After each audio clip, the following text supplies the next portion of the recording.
One cop responded to a distress call from an Oak Street apartment building on October 15th.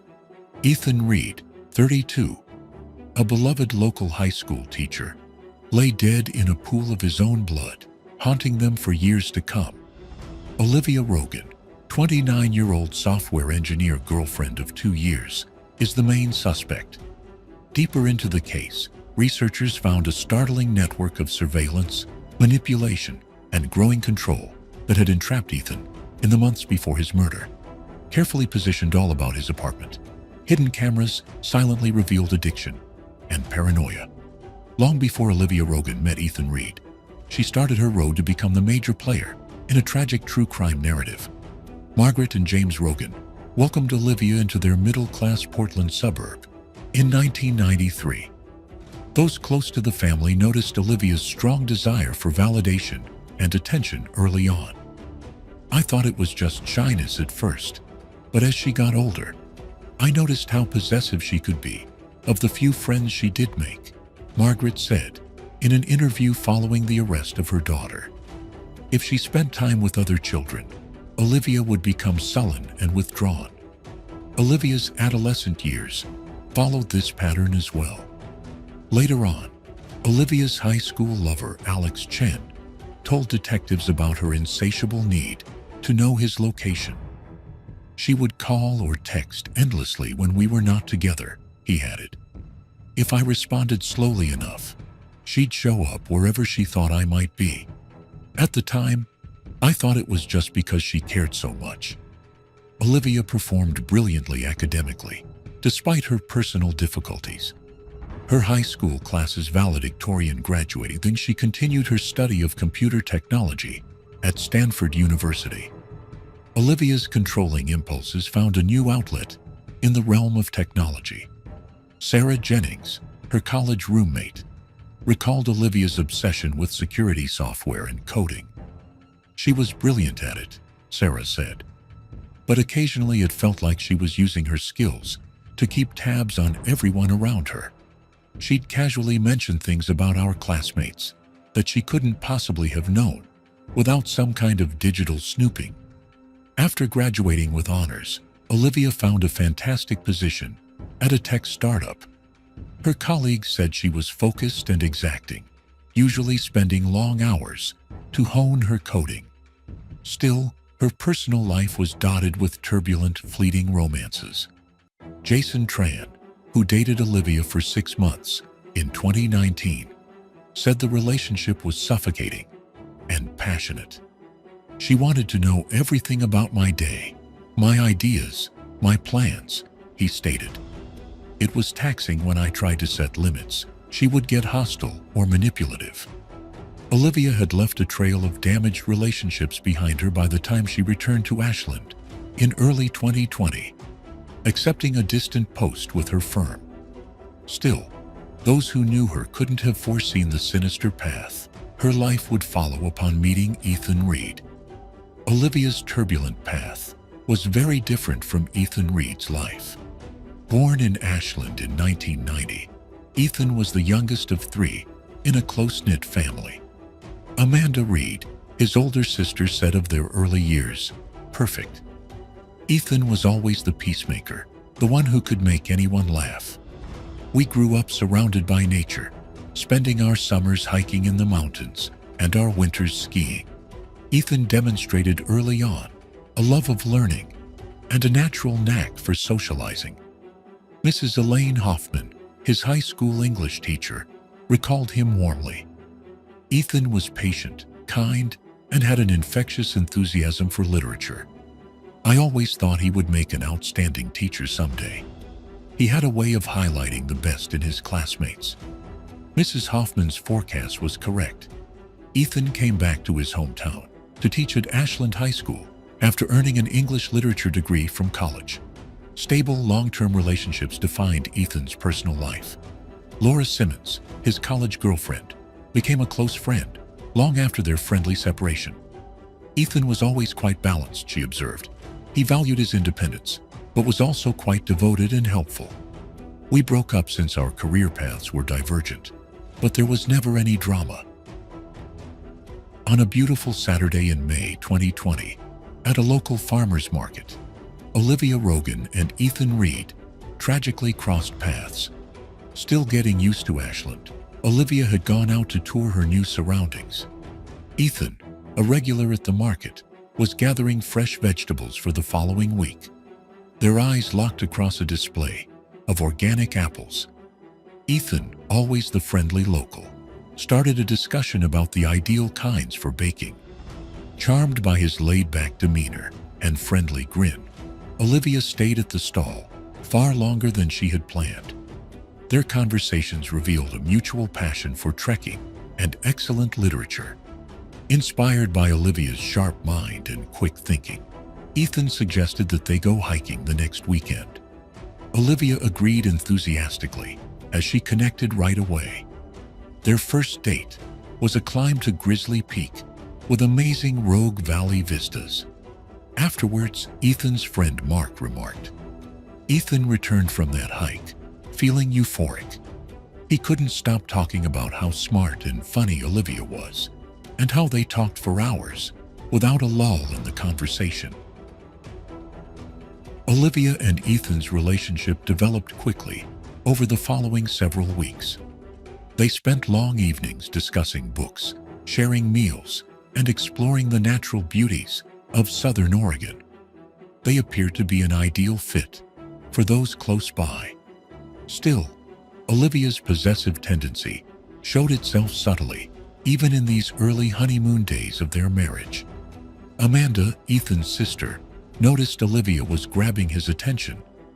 She would call or text constantly when they were not together, and she always seemed to have a reason Ethan couldn't join family gatherings without her, Amanda said.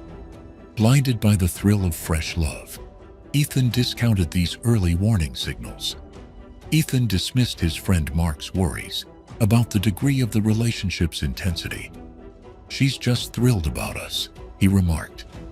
It'll quiet down once we're more settled.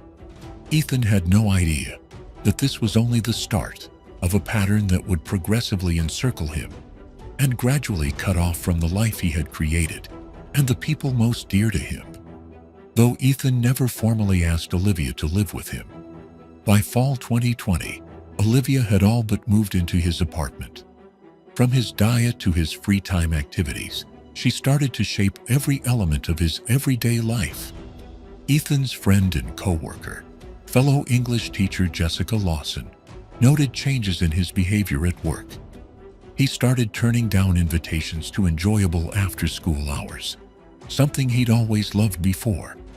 When I asked him about it, he said Olivia wasn't comfortable with him being out late, Jessica said. She knew most of us and had even joined us a few times, so it seemed strange. Ethan's social media presence was also an influence on Olivia. Friends observed that his often busy Facebook and Instagram accounts become barren, with posts few and detached. Ethan would dismiss questions by saying he was attempting to be more private online. The most red flags, though, came from Olivia's attempts to distance Ethan from his family. Amanda Reed recounted a distressing incident that occurred during the 2020 Christmas season. We always have a big family Christmas at our parents' house, she said. But that year Ethan called at the last minute to say he and Olivia couldn't make it. When I pressed him, he said Olivia wasn't feeling well and he needed to stay with her. I could hear her in the background, sounding perfectly fine. Olivia kept her hold on Ethan by using a range of emotional blackmail strategies. If Ethan disobeyed her wishes, Olivia would alternate between showing him love and punishing him with frigid silence. Mark, Ethan's friend, related a months-long planned camping trip. The night before our scheduled departure, Ethan called to cancel. He sounded so defeated.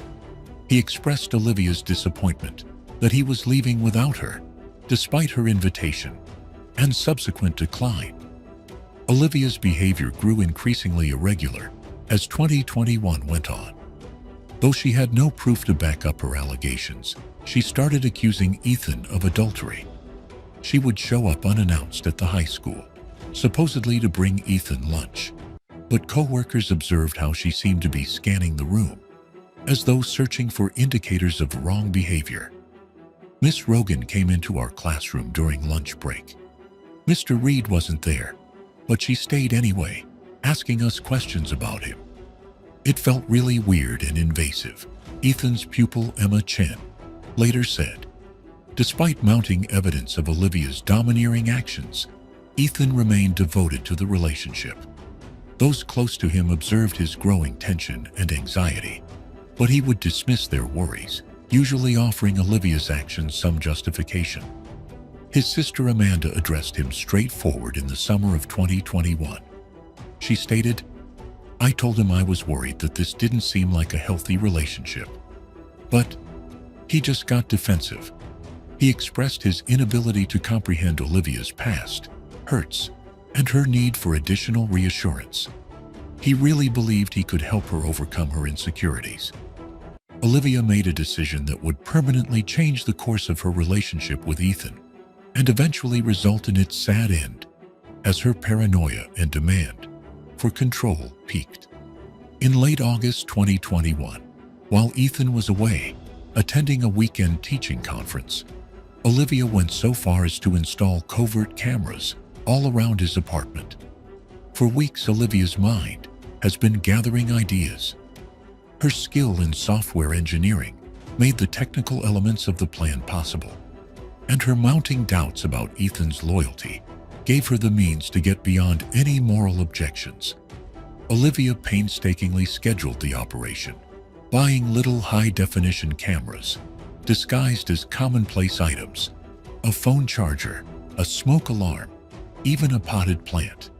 She also configured advanced programs that would allow her to access the feeds from her laptop or phone from any location. Olivia started her work on Friday afternoon, before Ethan left for his conference. She had free access since she had a key to his flat, apparently for emergencies. She meticulously positioned cameras in the living room, kitchen, bedroom, bathroom, and even the bathroom over the course of several hours, so that every nook of Ethan's private space was under observation. Olivia exited the apartment, her heart pounding with a mix of remorse and excitement. Cameras in place and software working properly. She reminded herself that this was a necessary step that would help her overcome her worries and enable her to really trust Ethan. The first several days of observation turned out to be quiet. Olivia watched Ethan go about his daily business, marking papers, getting ready for classes, phoning his sister. However, the lack of evidence supporting guilt stoked Olivia's paranoia, rather than hinting at her doubts. Olivia began to focus on minute details. What prompted Ethan to smile at that text message out the window? Who was he waving to? David Cho, Olivia's colleague, later remembered seeing changes in her behavior at work during this period. She seemed unfocused, always checking her phone. "I caught a glance of her screen once.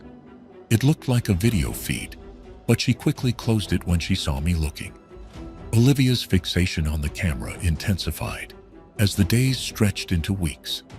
Her sleep decreased, she started to neglect her work, and her contacts with Ethan grew more tense as she battled to preserve her secret. Ethan discovered some volumes were somewhat out of order one evening while looking for a book on his bookcase. He clearly remembered sorting them a few days prior. His amenities in the bathroom appeared disorganized, although he couldn't say exactly how. The times he felt as though he was under observation were more disturbing.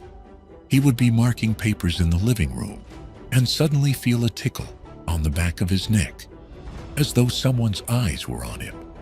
He was alone when he looked up, though. Jessica Lawson, another teacher friend of Ethan's, remembered a discussion they had at this time.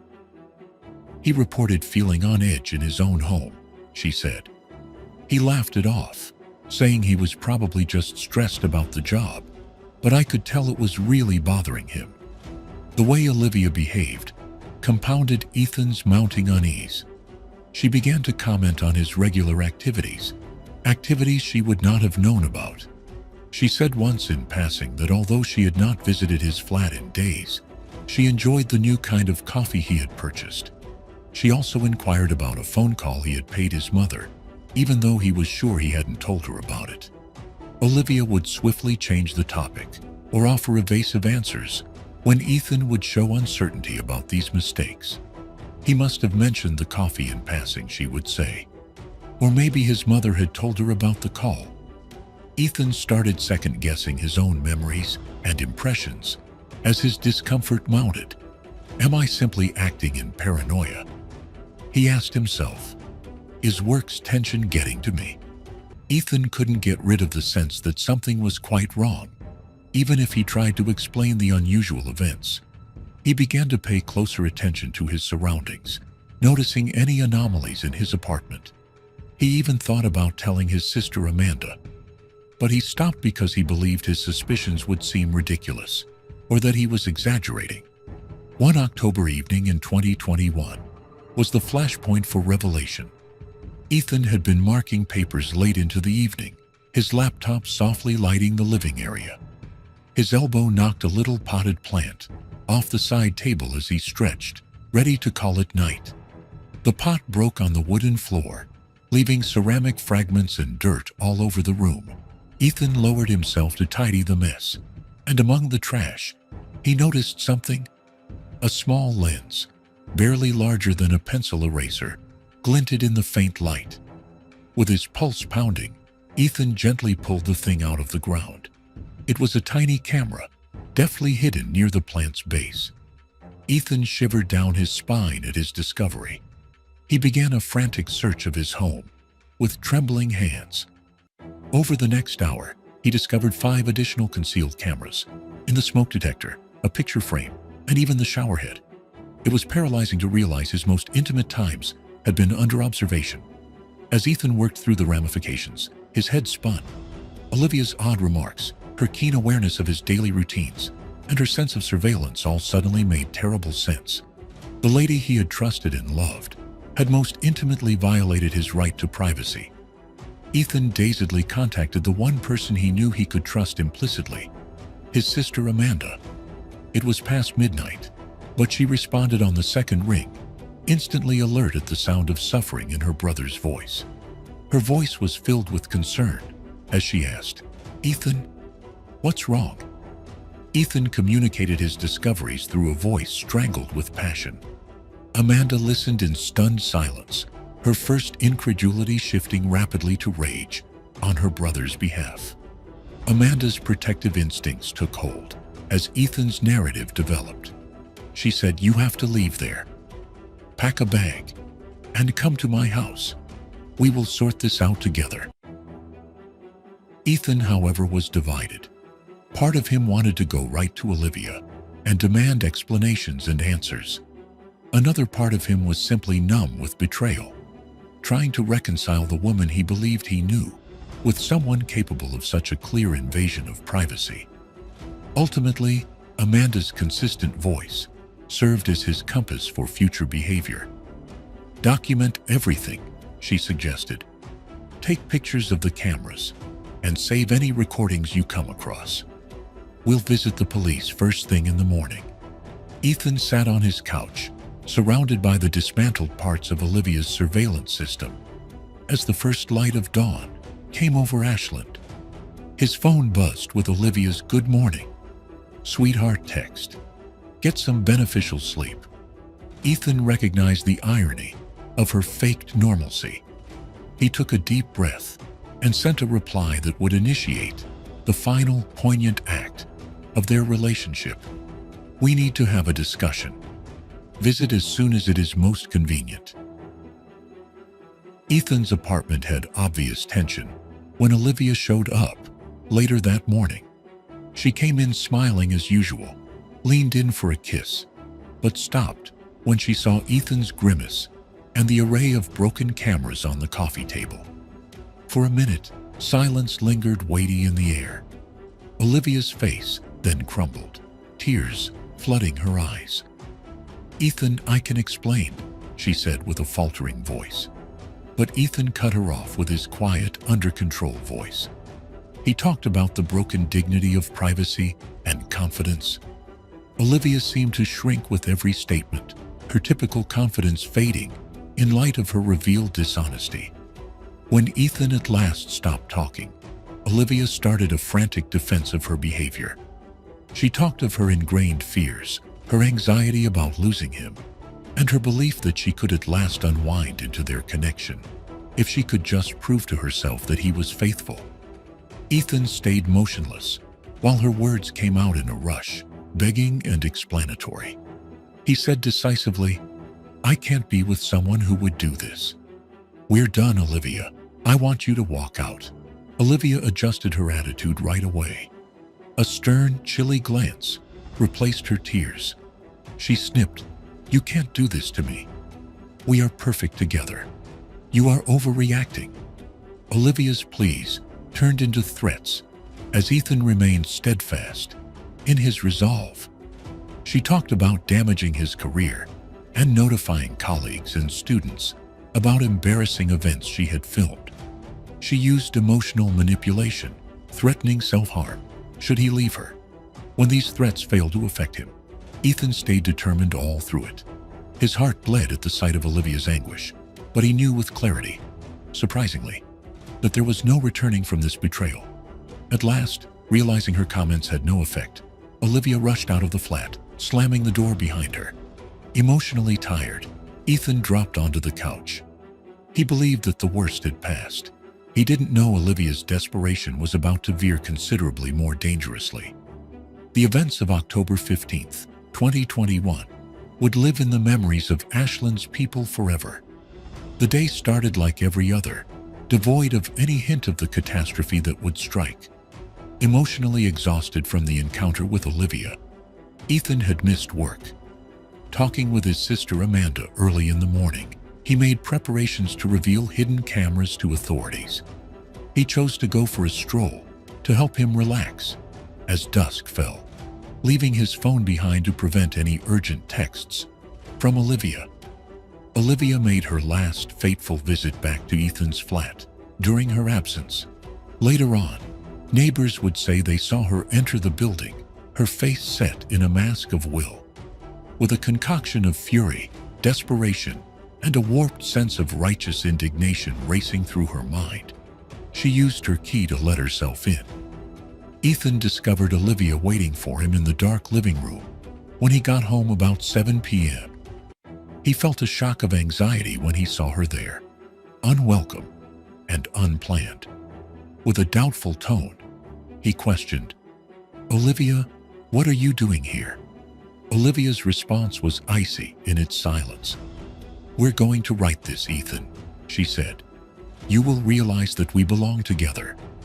The next was a furious fight, rapidly spiraling out of control.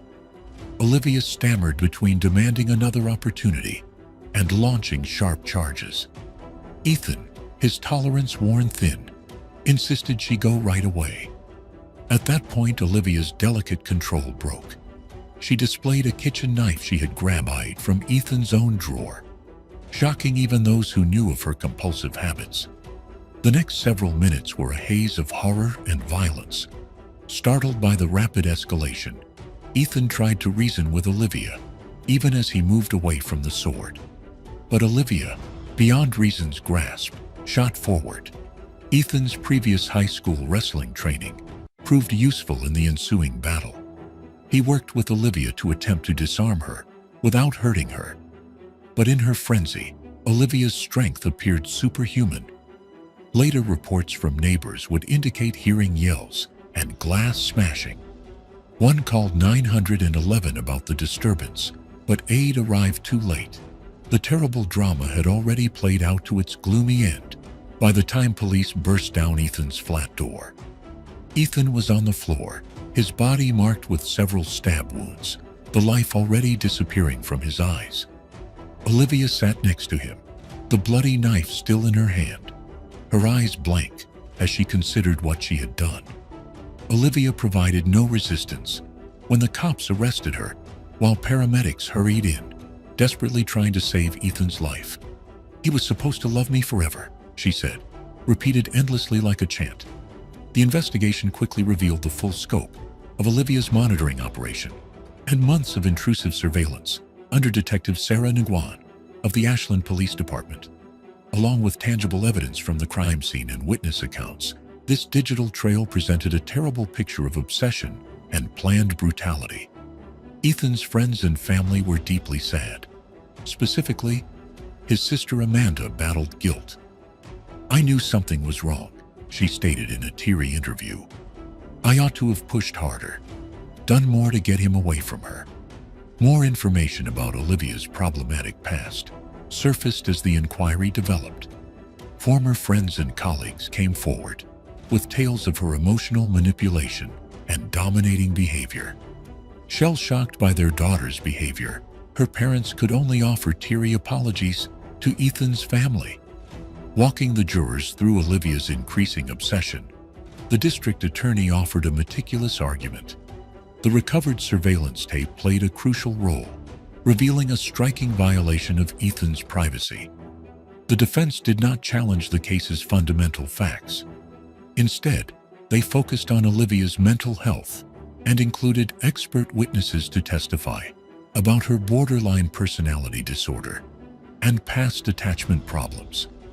They contended that Olivia's behavior resulted from a mental health crisis rather than deliberate murder. Olivia herself stood up, her testimony a disturbing mix of guilt and justification. Claiming she never wanted to hurt Ethan, she talked of her profound love for him and her dread of abandonment.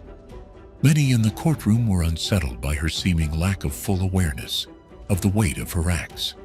Following 2 weeks of trial and 3 days of deliberation, the jury decided unanimously guilty on first-degree murder.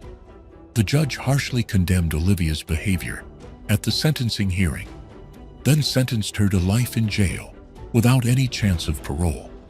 While Ashland gently recovered, the town grappled with the nature of love, trust, and the human capacity for both compassion and cruelty. Not only would people remember the case for its unexpected conclusion, but it would also serve as a sobering reminder of the importance of identifying and addressing harmful relationship dynamics before they escalate into catastrophe. It would also be a driver of change,